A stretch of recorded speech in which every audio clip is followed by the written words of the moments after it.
Hello and welcome to the new series of Drishti IAS. Today we are going to discuss all about, in brief, human evolution and what has come to the fore that makes our understanding of the human evolution more either complex or easier. So let us begin with the topics that we are going to discuss in this. These are the many topics that we are going to discuss. The major focus will be Australopithecus, which is the main focus for today. The fossil of Australopithecus has been found in the Sterkfontein caves of South Africa, and the findings as well as the significance along with the conclusion will be talked about. In the last of the segment, a question that is pre-based will be asked. So GS mains paper 1 is concerned with it, and of course preliminary facts are very important. Let's begin with the news. So in National Academy of Science journal proceedings, it has been found out that new fossils of Australopithecus has been found, and that makes the understanding more complex, either easier. We have to decide, because more findings will come, and because of that only we will understand if it is more complex or easier. So are humans older than we thought? Because the current fossils which have been found are showing something like that. They are being shown to be 1 million older than we thought them previously to be. And that is the entire thing. Now, in brief, we are just going to talk about how human evolution began. Human evolution began more than 7 million years ago, when human lineage, it broke away from the chimpanzees. And then what comes into the picture? Over 20 hominins. Hominins are early human-like creatures. They walked the earth. They started walking the earth. So many different species of homos, Australopithecus and hominins, they walked the ground.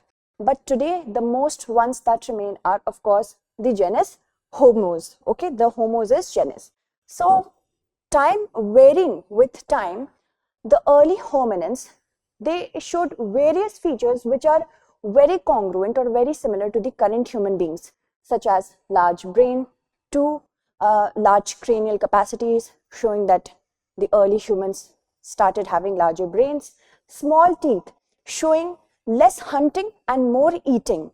Also bipedality, that means ability to walk on 2 legs consistently, and tool usage. Okay, moving on, if we talk about the categorization, first were the early hominins, okay, early humans, then Australopithecus, and then Homos. And Australopithecus, they of course, they belong, the genus of Lucy that we see, Lucy, it belongs to Australopithecus. Okay, remember that. And early hominins, they originated in Africa. Also, the Australopithecus, they also originated in Africa only. But the problem begins where? When we start to distinguish if descendant is there, the Australopithecus are descendants of hominins or they were contemporaneous. So these were certain things that were not found out until recently. Okay, so this particular group, they lived 5 million to 2 million years ago.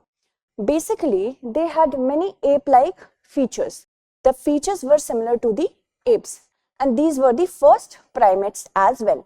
Okay, so as time started passing by, we saw that certain structure, they started to have evolution in such a manner that they were very consistent with today's humans, such as a straight spine comparatively. Then there were changes in the skull as well as legs. So that was shown in the Australopithecus. And from here we begin to see that evolution begins in such a manner that more refined form of human beings come into the force. And as we see, the Homo genus, of which Homo sapiens is the largest group, or the largest group that evolved as a migratory group. They had certain features that let them do so. How? Because you see, Homo sapiens, they have a skull structure such as the cranial capacity is a lot, and that made them how to use stone tools in such a manner that we can generate fire from them. Also, migratory possibilities came to the fore only when Homo sapiens came into the picture. So, you see many of the genus Homos, they were contemporaneous with Australopithecus. So, this is one of the things that we have to ensure that we know. Moving on, if we talk about the current topic, that is with respect to Australopithecus, and this is also known as southern ape, and they belong to the early human groups or hominins. So 4.4 million to 1.4 million years ago, it is there. This is C. Here you might be seeing it ranges between 5 million to 2 million. It's not like they will distinguish themselves or extinct all of a sudden. Some of the genus will be still there. So this is just a theory. We are, when it comes to anthropology, it's just theory until and unless we have concrete evidence with us. And they were found in the eastern, northern, central and southern Africa. They were originally defined by the anthropologist Raymond Dart, and he made sure that the world knows that our earliest ancestors, they did not originate in Europe or Asia but in Africa. So first Australopith fossil was taken from a small child's skull in Tuam, South Africa. Moving on, and that was in 1925, remember the date as well. Moving on, now what are the certain features of Australopithecus? First is they are bipedal, that means they walk on two legs, they walked on two legs, traveled on the ground and also used trees for food and shelter. Also they had large teeth with thick enamel caps for chewing. Brains were only slightly larger than apes and they could consume tough food such as nuts, seeds, tubers and roots. Height, if we talk about their heights, 3 feet to 9 inches to 4 feet to 11 inches, weighed around 30 to 50 kgs, and the males weighed double. Actually, they were double the size of females. And from where all this fossil material has been taken? It's from the Sterkfontein caves of the continent Africa. Now, if we talk about Sterkfontein caves, these are in South Africa, just south of Johannesburg, and it is also a UNESCO World Heritage Site. Let's know more about it then. So, this is basically a paleoanthropological excavation site just south of Johannesburg in South Africa, and it is a reservoir of artifacts as well as fossils of ancient hominins. It is located in the Highveld and it is rich in lime deposits. So basically earlier it was not thought to be of importance when it comes to fossil fuels. Basically exploitation of lime deposits used to take place. But since 1936 the picture has changed. First discovery of an adult Australopithecus was done in 1925 from Tong, the small child skull, another South African site. Mr. Pless is another fossil which has been taken from there, the popular name for the most complete skull. The skull is very complete. And then we have Littlefoot, which is a nearly complete Australopithecus skeleton. Okay, moving on. If we talk about the highlights of the current findings, first of all, the challenge that occurs there is because of the melting of lime. When it is mixed with water, what happens? The fossil gets back deeper and deeper into the caves. So that is a challenge. And to deal with the challenge, the breccia, which is concrete-like substance in which fossils are embedded, these are used to ascertain their age. It looks like this. Okay. And Australopithecus remains in the Sterkfontein cave, which dates back to 3.4 to 3.7 million years ago. And the date places these fossils which are closer to the beginning of the Australopithecus era instead of near the end of it. That shows that if such complete skulls, if such advanced skulls are dating back to not the end but the beginning of the era of Australopithecus era, then we might have miscalculated the date either, or South African Australopithecus were too young to have evolved into the genus Homo, which we belong to. Okay, we belong to the genus Homo, and which first appeared around 3 million years ago. That means they might have lived contemporaneously with them, both the groups existing at the same time. Moving on, that shows, of course, the new research shows that the South African Australopithecus had around a million ago, had almost around a million years. They had a million years to evolve into Homo ancestor. That means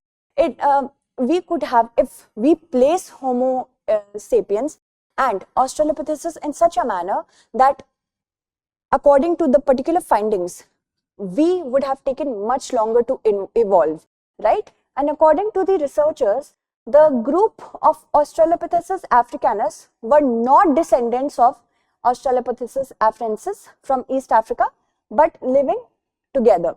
That means these east ones and west ones or south ones, they were not descendants of each other, but they mingled together and they were living together. That means miscalculation might have been there. Now, East Africa to be more likely place where early hominids had first evolved into the Homo genus, our genus. And this was the home to the 3.2 million year old Lucy, also known as Dinkinesh Australopithecus afarensis species. And it complicates the linear. Linear means the line study, the vertical study of understanding human evolution. Like this was the this preceded this and this was the successor of that. So that comes into the doubt. The South African Australopithecus were not descendants of the hominins from East Africa like Lucy, but were in fact contemporaries, and Mr. Pless, the complete skull, and their relatives of the Sterkfontein caves, they mingled with the eastern counterparts of Africa and were possibly both the ancestors of early humans. And largely, we have to imagine a common evolution across Africa. That means it's not linear, it's more like a bush, like this, more like a bush. Many family trees existing together like that. Okay, moving on, if we talk about our question for today, this is the question. Consider the following statements with respect to Australopithecus. Their brains were only very slightly larger than those of great apes and they were terrestrial bipedal. We have to select the correct statement or statements. So whoever answers this correctly, I am going to take their names. Now, those of you who have answered my last question, stay, and those of you who haven't, you can move on. I am going to take the names of those who have answered my last question correctly. Okay, just stay with me. Those of you who have not, you can move on to the next thing that you were doing. Just give me a moment so that I can find your names. So I got around like 70 comments in the last episode of In News. So let me just sift through. The reason behind weakening of the rupee was the episode that I am talking about here. It's 74. So I am just going to take from the earliest one, the people who have answered them correctly earliest. Rupesh has answered it correctly. Mahima has answered it correctly. Chira Smita, answer was D. Chira Smita Patra answered it correctly. Kalpana, Mary, Alokdeep, Mehul, Basava Chandan, Mini Sharma, Lovish, and Adesh, and Priya has answered it correctly. Then Suman Pratap has answered it correctly. Sanjogita, Khushbu, Puneet, and Medha has answered it correctly. Pallavi has answered it correctly. Jay Prakash has answered it correctly. Mustaq, why don't you answer questions? You just say thanks and never answer questions. Try to answer them as well. Welcome, by the way, and no need to say thanks first of all. Abhash has answered it correctly. Swati has answered it correctly. Saroj, Gayatri, Priyanka, Sudarshana, Shilesh answered it correctly. Rahul has answered it correctly. Then Shashi has answered it correctly. Akram, Neha, Divya, and Tejaswar answered it correctly, has answered it correctly. Karishma has answered it correctly. Thank you, Kirti Vardhan Singla. Thank you so much for the compliment that you gave to the segment. And Angad has answered it correctly. Then Riya has answered it correctly. Satyam, Aditya Birla, and Tanbir. I tried to take all of your names. Thank you so much for watching. Answer this question as well as correctly. Okay, thank you so much.